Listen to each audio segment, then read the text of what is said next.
I'm 79 years old, and I don't know who I am without other people needing me. That's a strange thing to admit this late in life.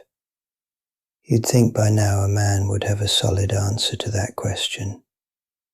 But most of my life was spent adjusting myself to fit into other people's comfort. I was whatever made the room peaceful, whatever kept the voices low, whatever avoided disappointment. Now the house is quiet, and there's no one left to adjust to. I'm not telling this story because I want sympathy. At my age, you stop caring about how you're seen. I'm telling it because I can feel time thinning out. The mornings come slower, the nights feel longer. And when you're this close to the end, you start noticing what you never stopped to look at before.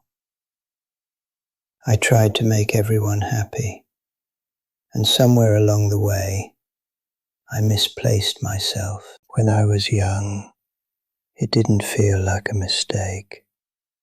It felt like being a good son, a good husband, a good father, a good employee. That's what men were supposed to be in my time. Quiet, responsible, reliable. I was the oldest of 3 boys.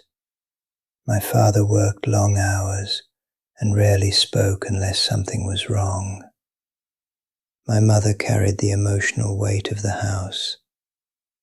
I learned early that if I stayed agreeable, things went smoother. If I didn't argue, if I didn't ask for much, there was less tension in the air. I remember once, I must have been 10, wanting to join a school play. I told my mother about it while she was washing dishes. She didn't look at me. She just said, "That's nice, but your father needs you home after school." So I said, okay. That became a pattern. Small wants, small dismissals, small surrenders. You don't notice it happening at first. You think you're being mature.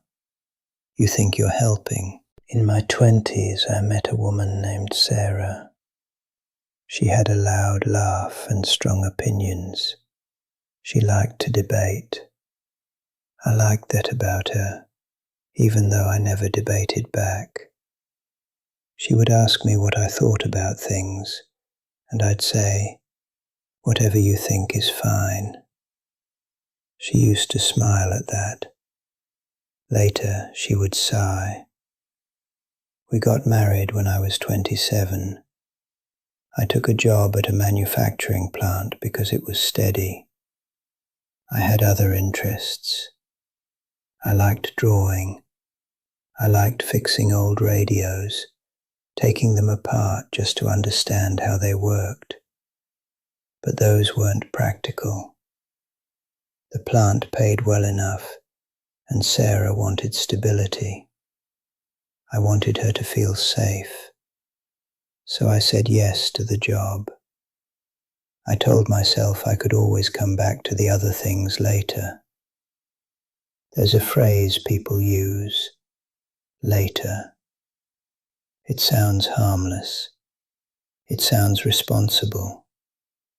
But later has a way of turning into never. In my 30s, the children came. First a boy, then a girl. I loved them in the way I knew how. I worked overtime. I made sure the bills were paid. I fixed things around the house. If Sarah was overwhelmed, I told her to rest, and I handled the groceries. But when my son asked me to play catch, I'd sometimes say, "Maybe tomorrow. I'm tired." Tomorrow came often, but so did the tiredness. I wasn't unhappy. That's the strange part. I wasn't miserable. I just kept choosing the path that caused the least friction. At work, I never argued with my supervisor, even when I knew he was wrong. I covered shifts for co-workers who rarely returned the favor. I laughed at jokes I didn't find funny. I agreed to projects I didn't believe in. It made me dependable. People liked me, or at least they didn't have a problem with me. At home, if Sarah wanted to move closer to her sister, I agreed. If she wanted to repaint the house a color I didn't care for, I nodded. If she was upset about something I didn't fully understand, I apologized anyway. Peace became my goal. Not truth, not joy, just peace. But peace built on silence isn't real peace. It's just quiet. I can see that now. In my 40s, something shifted. The children were older. They had their own opinions. My son challenged me once at the dinner table. He said, "Dad, what do you actually think?" It caught me off guard. I gave him the usual answer. I think whatever works best for all of us. He frowned. But what do you think? I didn't know. That unsettled me more than I let on. Around that time, Sarah started saying I was distant. I didn't understand it. I was there every day. I provided. I didn't cheat. I didn't drink. I wasn't cruel. But I wasn't present either. Not in the way she needed. When she tried to talk about her frustrations, I would nod and say I'd do better. I didn't ask deeper questions. I didn't share my own thoughts. I thought being steady was enough. One night she said, "I don't know you anymore." I almost laughed. I was right there. But the truth is, I didn't know myself either. The years kept moving. Promotions came and went. The kids left for college. The house got quieter. That's when I noticed something I couldn't ignore. I had shaped my entire life around being useful to others. And once they didn't need me the same way, I felt unnecessary. I retired at 65. They gave me a plaque and a handshake. A cake with my name spelled slightly wrong. After 40 years of saying yes, of staying late, of keeping the peace, it ended in a brief speech and a cardboard box of desk items. I drove home that day and sat in the driveway for a long time. I didn't know what to do with myself. Sarah had her own routines by then, her own friends. She had grown in ways I hadn't noticed. We sat across from each other at dinner and struggled to find things to talk about. When you spend decades avoiding conflict, you also avoid depth. There were things I had never told her, dreams I had quietly let go of, resentments I had swallowed, moments I had wanted more but settled for less. But by then it felt strange to start. She got sick when I was 72. It wasn't sudden. It was the kind of illness that creeps in quietly. Doctor visits, medication, tiredness that doesn't go away. I became her caregiver. In some ways it felt familiar. I knew how to be needed. I knew how to show up physically.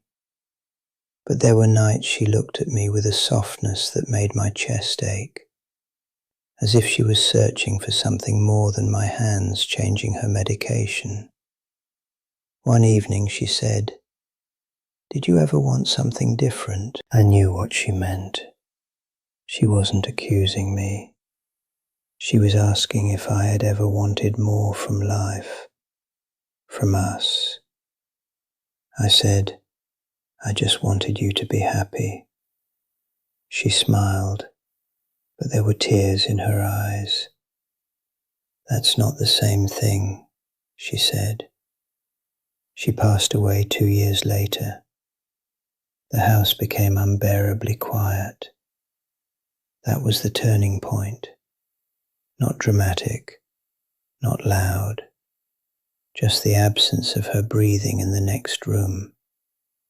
Without her needs, without work, without children under the roof, I was left with myself. And I didn't recognize the man in the mirror. I started going through old boxes one afternoon. I found a sketchbook from my 20s, pages filled with careful drawings, radios I had taken apart and reassembled, portraits of people I used to sit and observe. I had been good at it. I tried to draw again, but my hands were stiff, my eyes not as sharp. It wasn't the same. That's when the weight of it settled in. Not that I had failed, but that I had postponed myself out of existence. No one had forced me, that's important. Sarah didn't demand I give up my interests. My boss didn't hold a gun to my head. My children didn't ask me to shrink. I did it willingly, because it felt easier to bend than to risk disappointment. Now my children visit when they can. They have their own lives. They're kind to me. They ask if I need anything. I usually say no. Sometimes my son will sit across from me, and I see a distance in his eyes. Not resentment, just unfamiliarity. He knows I was there, but he doesn't really know me. I wonder if that's my fault. There are moments I can't get back. School plays I skipped because of overtime. Conversations I avoided because they might have led to disagreement. Dreams I set aside because they didn't seem urgent. I thought there would be time later. There wasn't.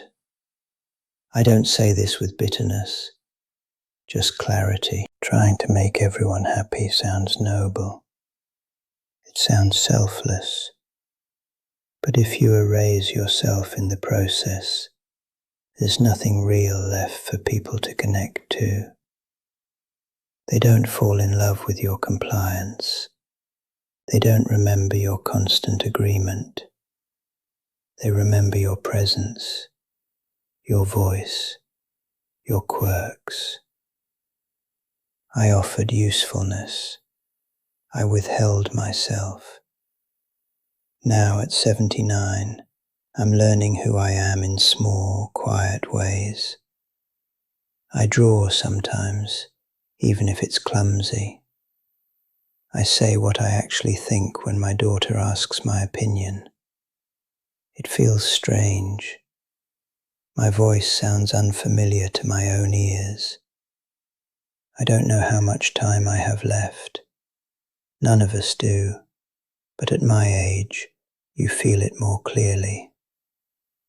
If you're listening to this, I'm not asking you to rebel against everyone. I'm not telling you to chase wild dreams or abandon responsibility. I'm just saying this: don't disappear. If there's something you care about, don't always place it at the bottom of the list. If you have a thought, let it be heard sometimes. If someone asks what you want, try to answer honestly. I spent decades believing that love meant smoothing every edge. But maybe love also means showing your shape, The house is still quiet most days. I sit in the same chair by the window. The light changes through the afternoon, and I think about the man I was at 25, how certain he was that there would be time to circle back to himself. I don't feel anger toward him. He was doing what he thought was right. But I do feel a sadness for how quietly he stepped aside. There's not much I can fix now. The years don't return because you finally understand them. All I can do is sit here, speak plainly, and hope that somewhere someone hears something they recognize. I'm 79. I tried to make everyone happy, and I'm only just beginning to meet myself.